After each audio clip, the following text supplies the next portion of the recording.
За 67% се зголемиле пријавите за семејно наследство во МВР за само една година.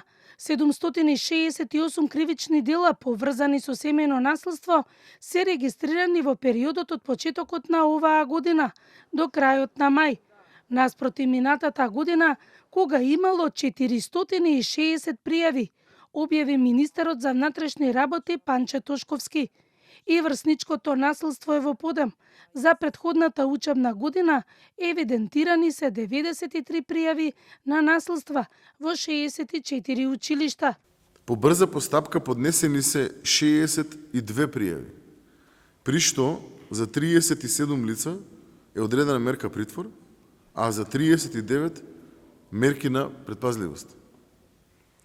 Само во првите 2 недели на јуни веќе се регистрирани 89 нови кривични дела за семејно наследство. Министерката за образование Весна Јаневска го најави проектот Прекинување на циклусот на наследство, системска превенција на семејно и врсничко наследство преку образовниот систем. Детето мора да биде препознаено, слушнато и заштитено на време.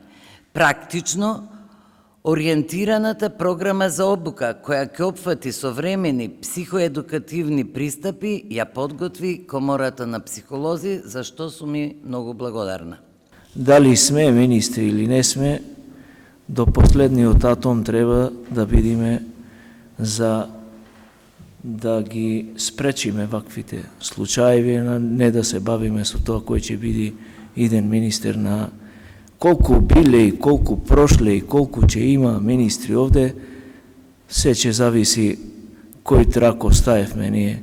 Од Комората на психолози објаснија дека агресивното однесување доаѓа како последица од оживеана болка и наследство.